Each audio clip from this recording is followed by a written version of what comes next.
Israel Iran మధ్య భీకర యుద్ధంతో పశ్చిమాసియా భగ్గుమంది. ఇరు దేశాలు మిసైళ్లతో దాడులు చేసుకుంటున్నాయి.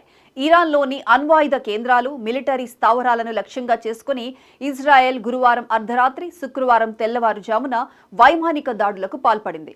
ఆపరేషన్ రైజింగ్ లయన్ పేరుతో పెద్ద ఎత్తున దాడులకు దిగింది.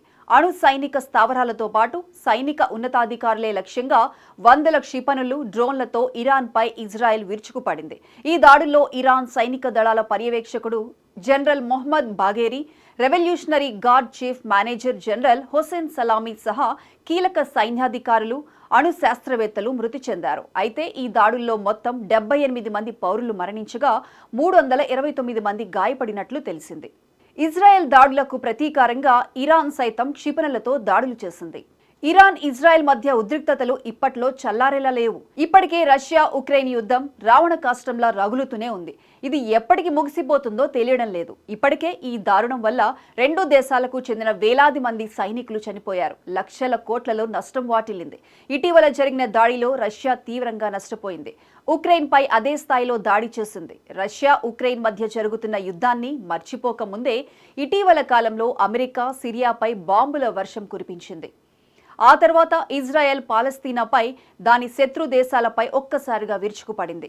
పాలస్తీనాకు సహాయం చేస్తున్న ఇతర దేశాలపై కూడా తీవ్ర స్థాయిలో బాంబుల వర్షం కురిపించింది. హమాస్ ఉగ్రవాదులపై కూడా రెచ్చిపోయింది. బీభత్సంగా దాడులు చేస్తూ మట్టు పెడుతోంది. అయితే ఇప్పుడు ఇజ్రాయెల్ మరో భీకర దాడికి సిద్ధమవుతున్నట్లు తెలుస్తోంది. ఇటీవల ఇజ్రాయెల్ ఇరాన్పై దాడులకు పాల్పడింది. తమ శత్రు దేశం పాలస్తీనాకు సహాయం చేస్తోందని, తమపై కుట్రకు పాల్పడుతోందని ఇజ్రాయెల్ ఆరోపిస్తోంది. అందువల్లే ఇరాన్పై దాడులు చేసింది. ఇక ఆ దేశానికి తీవ్ర స్థాయిలో నష్టం కలుగచేసింది. ముఖ్యంగా ఇరాన్ దేశంలోని ప్రధాన నగరాలలో ఇజ్రాయెల్ డ్రోన్ల సహాయంతో దాడులు చేసింది.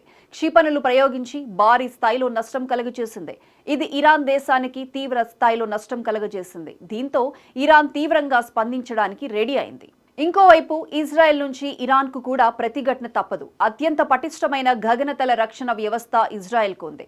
ఈ రెండు దేశాల మధ్య వార్ మరింత ముదిరితే ఏం జరుగుతుందో అన్న ఉత్కంఠ ప్రపంచవ్యాప్తంగా నెలకొంది. కొన్నేళ్లుగా ఇరాన్, ఇజ్రాయెల్ మధ్య శత్రుత్వం కొనసాగుతోంది. ఇరాన్ నిర్వహిస్తున్న అణు కార్యక్రమం, హిజ్బుల్లా, హమాస్, హౌతీల వంటి ఉగ్ర సంస్థలకు మద్దతు ఇవ్వటం ఇజ్రాయెల్కు ఆందోళన కలిగిస్తున్నాయి. ఈ నేపథ్యంలో ఇజ్రాయెల్ ఇరాన్పై రహస్య, బహిరంగ దాడులు చేస్తోంది.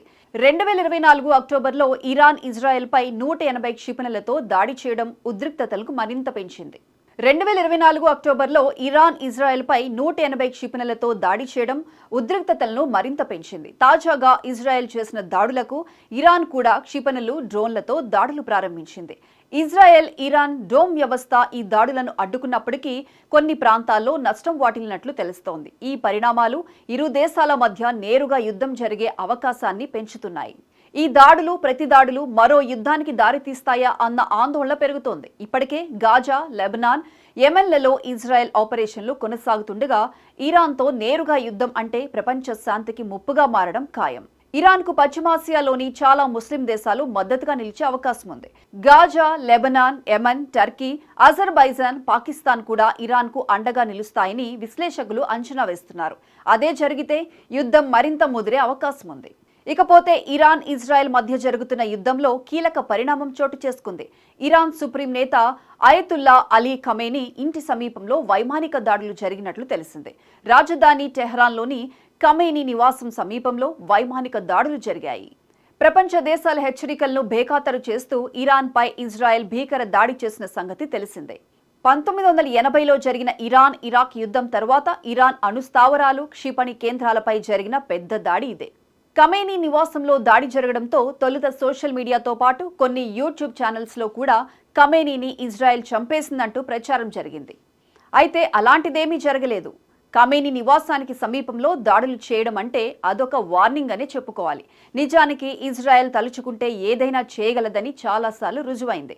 అమెరికా సపోర్ట్ ఫుల్గా ఉన్న ఇజ్రాయెల్ ఇరాన్తో జరుగుతున్న పోరాటంలో పై చేయి సాధిస్తుందా లేదా అన్నది తేలాల్సి ఉంది.